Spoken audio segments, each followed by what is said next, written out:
You may not realize it, but every word you speak and every thought you nurture shape your reality more than you imagine. They mold your mood, influence how you treat the people you love, and guide every choice in your life, for better or worse. And that's because more than half of your body is made of water. Hard to believe, right? Give me just a few seconds and I'll prove it to you, scientifically. The analysis of the stability of water's molecular structures suggests that it can record and retain information, functioning as a natural data archive. Like a computer, a kind of memory capable of storing data. But how is this memory organized? It's similar to an alphabet. If someone gave you a set of scattered letters, you wouldn't be able to understand their meaning.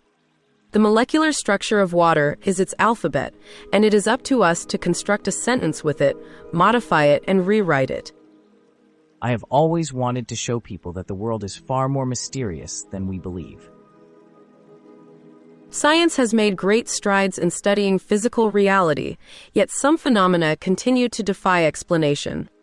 One of the most fascinating involves the discoveries of Masaru Emoto, a Japanese researcher. His studies have revealed a surprising link between human consciousness and the molecular structure of water. What makes this discovery even more extraordinary is that ancient Hindu texts, written thousands of years ago, seem to have anticipated this truth long before science began to investigate it.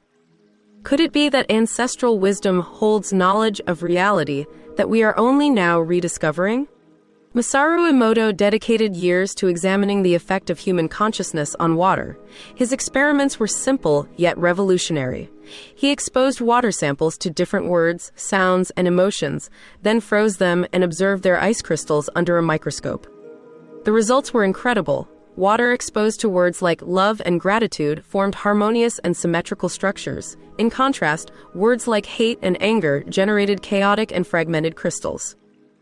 This suggests that water can receive and respond to human emotions. But how can something seemingly inert be influenced by thought? To answer this question, we must look at ancient Hindu traditions, which have long spoken of the deep connection between consciousness and the material world. The Vedas, among the oldest texts in human history, describe water as a conductor of cosmic energy and higher vibrations. In the Rig Veda, water is revered as a sacred force capable of purifying not only the body, but also the mind and spirit. The Upanishads, philosophical texts that explore the true nature of reality, state that thought possesses an intrinsic power capable of shaping the external world. The implications of this perspective are profound. If thought influences reality, then our consciousness may have far greater power than we have been taught to believe. An example of this principle is the Hindu practice of mantra chanting. Repeating specific sounds, such as the sacred Om, is believed to influence the surrounding environment and the human body. Scientific research has proven that meditation alters the human body, positively influencing the brain by increasing gray matter and neural connectivity, reducing stress by lowering cortisol levels, and strengthening the immune system. Yogic traditions maintain that water, when exposed to mantras, absorbs their vibrations and retains their energy. This ancient ritual finds an extraordinary parallel in Emoto's research. In one of his experiments, he exposed water to classical music and observed the formation of incredibly harmonious ice crystals. In contrast, water exposed to heavy metal music displayed distorted and disordered shapes. This suggests that sound and intention may play a crucial role in shaping matter itself. The parallels with Hindu tradition do not end here. Purification ceremonies with water, such as sacred baths in the Ganges, are based on the belief that water can store and emit energy. It is said that the sacred river carries the prayers and intentions of millions of people, transforming into their very essence. Modern science offers a fascinating perspective on this ancient practice. If Emoto's research is correct, then the waters of the Ganges, constantly exposed to sacred chants and prayers, could indeed possess a unique energetic structure compared to ordinary water. Could it be that the sages of ancient India already knew the secret of water's ability to store energy? Another extraordinary concept is sankalpa, an ancient Hindu practice that involves setting a clear intention before performing a ritual or prayer. The idea behind sankalpa is that a focused and conscious thought, when directed toward a specific goal, has the power to manifest in reality. This tradition also finds a parallel in Emoto's research. His studies show that water, when programmed with a specific intention, undergoes a physical transformation consistent with that intention. If the human body is composed of nearly 70% water, then the implications are astonishing. Could our thoughts be shaping not only the water within us, but also the reality we experience? The Bhagavad Gita, one of the most sacred texts of Hinduism, speaks about the power of the mind and the importance of cultivating positive thoughts. In this text, Krishna explains to Arjuna that an uncontrolled mind can become a person's greatest enemy, while a disciplined mind becomes their most valuable ally. This concept finds an incredible confirmation in Emoto's studies. Positive thoughts and words create harmonious structures in water, while negative ones generate chaos and disorder. If our thoughts influence the molecular structure of water that makes up our bodies, what impact could this have on our health and overall well-being? Skeptics have often criticized Masaru Emoto's work, arguing that his experiments lack scientific rigor and that his results have not been replicated under controlled conditions. Yet, the idea that consciousness can influence matter is gaining more and more attention in the fields of quantum physics and consciousness studies. The double-slit experiment, one of the fundamental demonstrations of quantum mechanics, suggests that mere observation can alter the behavior of subatomic particles.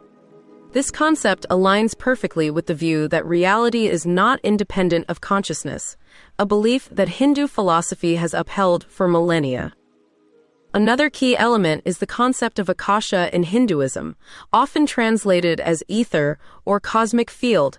According to this ancient wisdom, all information, energy, and vibrations in the universe are connected within a single invisible network. Akasha is considered a universal archive of consciousness, an idea that resonates with modern theories about the quantum field and the nature of reality. Emoto's research, regardless of its scientific acceptance, seems to suggest a deeper truth, a truth that ancient civilizations may have already understood. Consciousness is not separate from the universe but is deeply intertwined with its essence. If water truly responds to human consciousness, we must ask ourselves a crucial question: what impact do our thoughts and emotions have on the world around us? If every state of mind leaves an energetic imprint, could we, unknowingly, be influencing not only our environment and our health, but even the collective consciousness of humanity? The implications of this perspective go far beyond mere scientific curiosity. They invite us to reconsider the nature of reality and the power of the human mind. Emoto's work may not provide a definitive answer, but it offers a powerful point of reflection. What if science is still catching up with the wisdom of the ancients? The knowledge passed down in the Vedas, the Upanishads, and other sacred texts was not mere philosophical speculation, but perhaps a sophisticated understanding of the hidden forces that govern existence. As humanity continues to explore the mysteries of consciousness, energy, and the universe, one thing becomes increasingly clear. The ancients may have known much more than we imagine, and only now are we beginning to see the full picture. When science and spirituality merge, you'll find the videos of eternal life. If you've made it this far in the video, tell us what you think. How do you care for the water in your body? What habits do you have to keep it pure? The videos on this channel are nothing but sparks ready to ignite debate and discussion. The true heartbeat of this space of freedom and growth lies in the comments, in the contributions of an extraordinary community. It is there, among unique thoughts and deep visions, that every reflection becomes a light illuminating the path for all of us. So, my friend, thank you for this exchange. If this message has touched you, I invite you to continue the journey with the next video, which you see on the screen. You are the universe, we are the universe, and now you are part of us. This new community of special beings. Welcome to the family.